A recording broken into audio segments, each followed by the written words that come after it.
Ranking में बहुत नीचे आएगा। इस चीज से बचने के लिए मैं लगातार बोलता रहा हूं, तो प्लीज इस चीज से आप लोग भी बचिएगा, ठीक है। तो ये गूगल फॉर्म है, उसका लिंक मैंने आपको दिला दिया है, पिन कमेंट में दिख रहा होगा आपको, इसको प्लीज भर दीजिए। कल फिर डेटा लेकर के आऊंगा, कल सबको ये बताऊंगा कितने लोगों ने कितना तुक्का लगा रहे हैं। जो लोग घबरा रहे हैं ना कि सर मेरा दोस्त तो 70 अटेम्प्ट करके आया, मेरा 75 अटेम्प्ट करके आया, मेरा दोस्त 68 अटेम्प्ट करके आया, जो लोग, ये जो लड़कियां ऐसे डर रही है ना, उनको डरने की जरूरत नहीं है।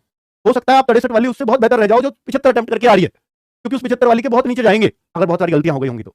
और आपने 63 हो सकता है अपने शॉर्ट वाले ही किए हों, तो आप 63 वाले को 75 वाले से डरने की जरूरत नहीं है अभी। मैं इसलिए वीडियो लेके आया हूं बच्चों। तो प्लीज आप अपना इसमें डेटा जरूर भरें, और मैं आपको इसके फायदे भी बता रहा हूं कि ज्यादा अटेम्प्ट करने वालों का की एक पोल खुलेगी, और वो खुलनी चाहिए टाइम से, उस टाइम से खुलने के फायदे बता रहा हूं, ठीक है। कि ज्यादा अटेम्प्ट कर रहे हो और खुश हो रहे हो तो दिक्कत होगी, ये बच्चों मैं बता रहा हूं, तो कुछ अर्थ ही होगा इस बात का, बहुत सारा अनुभव लेके बता रहा हूं, ठीक है। तो एक कट ऑफ का सटीक अनुमान, आंसर की, देखिए सबसे सटीक अनुमान कब लगता है, जब आपकी आंसर किया जाती है, आपके मार्क्स पता लग जाते हैं, सर मैं इतना करके आया, मैं इतना करके आया, मैं इतना करके आया। उससे मेरे को ये पता लग जाता है कौन सी शिफ्ट हार्ड है, किसमें कितना नॉर्मलाइजेशन मिलेगा, वो मैं आपको आंसर की आते ही बता दूंगा गूगल फॉर्म भरवाते ही, ठीक है। और कितने पे कट ऑफ जाएगी, बस एक आध इधर उधर होगा, बाकी तो उतना ही एग्जैक्टली चली जाती है, ठीक है। तो ये तो तभी पता चल पाएगा जो आंसर की आएगी, लेकिन जो मैं डेटा भरवा रहा हूं इससे भी आप बहुत इर्द गिर्द पहुंच सकते हो, ठीक है। क्योंकि मैं भी घबरा रहा हूं यार, मैंने बच्चों को बोला था शुरू के दिन करके कि यार 61-62 जिस बच्चे के मार्क्स 61-62 क्वेश्चन जिसके सही हो रहे हैं, मेरे ख्याल से वो सिलेक्ट हो जाएगा जनरल में भी। मैंने ऐसे बोला था, 62-63 बोला होगा शायद पहले दिन। अब बच्चे लोग मैं देख रहा हूं यार, जो यहाँ इतने कभी मार्क्स नहीं लेके आया, वो 70 अटेम्प्ट कर रहा है, वो 72-75 अटेम्प्ट कर रहा है। मैं खुद सकते में आ गया हूं कि यार बच्चा ही इतना ज्यादा करके आ रहा है, क्या पेपर इतना आसान आ रहा है क्या भाई? हमें तो पेपर जो तुम लोग बता रहे हो वो पता चल रहा है, अभी हमने तो देखा नहीं है। तो मैं प्लीज इस चीज को भर दोगे और बढ़िया बढ़िया चीजें बताओगे, मतलब अपने हिसाब से सही तरीके से बताओगे, वैसे आप सौभाग्यकारी बच्चे हैं, सही भरोगे, जो आपको एक्जैक्टली सही लगते हैं वही इतने भरना कि मेरे को इतने तो शॉर्ट सही है, ठीक है, वो डेटा इसमें भरना। तो मैं आपको एक इर्द गिर्द कट ऑफ का है, जो मैंने आपको बोली थी 62-63, जनरल वाला बच्चा भी सिलेक्ट हो जाएगा सही हिंदी भाषी क्षेत्रों में, तो उस पर मैं भी श्योर हो पाऊंगा, ठीक है, कि मैंने वो बात गलत नहीं बोली है। वैसे बातें ऐसी गलत नहीं निकलती हैं, पर बच्चे ही ऐसे बोल रहे हैं कि हम तो इतना करिए, क्योंकि इस बार फिजिकल के लिए देखिए बेटा, कट ऑफ का सही अनुमान इतना पहले लगने का ये भी जरूरी है। कट ऑफ इतना पहले लगवाने का अर्थ इसलिए भी जरूरी है कि आपको ये आइडिया बहुत पहले हो जाए, इसलिए जरूरी है कि इस बार फिजिकल के लिए बहुत ज्यादा समय नहीं मिलना। मैं आपको बता रहा हूं कि बहुत जल्द आपकी पेपर होते, 14 फरवरी को पेपर खत्म है, बहुत जल्द आंसर की विद इन 1 वीक आने वाली है, एक सप्ताह के अंदर आंसर किया जाएगी और बहुत जल्द रिजल्ट आ जाएगा।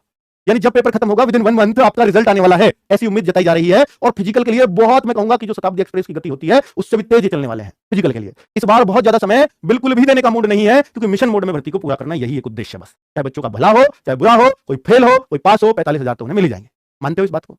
और आप पास हो यार, उसके लिए तो आपको लगातार, मेरे ख्याल से अगर आपको लगता है कि आप हमारी कट ऑफ में आ रहे हैं, तो आपको फिजिकल की तैयारी शुरू कर देनी चाहिए। और बच्चों, आपने बहुत मेहनत की है, मैंने मान लिया कि आप दिन रात एक कर दिया, आपने पढ़ने में दिन रात एक कर दिया, बहुत मेहनत किया है, लेकिन किसी वजह से यहां पर स्कोर कम आ रहा है, कट ऑफ तक भी नहीं पहुंच रहे हैं, बहुत कम स्कोर हो रहा है।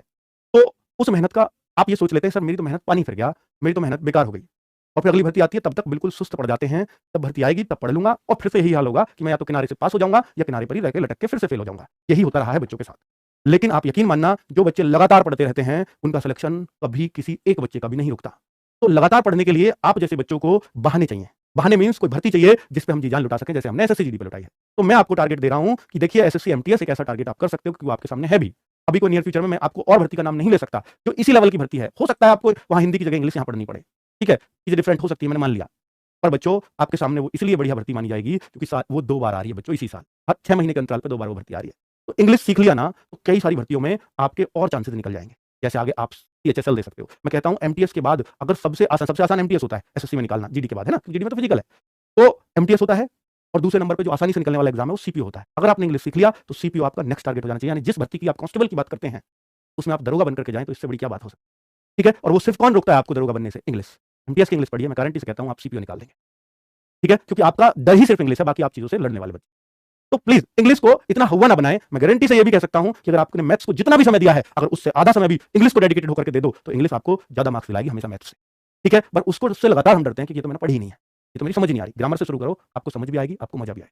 चलिए तो बच्चों, ये आपको एक गाइडलाइन देनी थी। बाकी मैं आपसे ये कहना चाहूंगा कि फिजिकल के लिए अगर आप कट ऑफ में क्लियर हो जाते हैं तो आप दौड़ना थोड़ा थोड़ा शुरू कर दीजिए, वरना अगर फिजिकल से फेल हुए तो आपको बहुत ज्यादा दुख होगा और ये कहोगे इससे तो पहले ही फेल हो जाता तो कम से कम दूसरी भर्ती की तैयारी कर लेता, अब तो मेरे पास वो चांस भी नहीं है, ठीक है। तो अगर आप फिजिकली क्लियर कर जाओ तो वो पास होना ही चाहिए। उसके लिए जरूरी है कि आप साथ के साथ थोड़ा सा रनिंग स्टार्ट कर दीजिएगा, बहुत ज्यादा मत करिए पर थोड़ा थोड़ा कर दीजिएगा, क्योंकि बहुत ज्यादा टाइम मिलेगा नहीं। नमस्कार, धन्यवाद।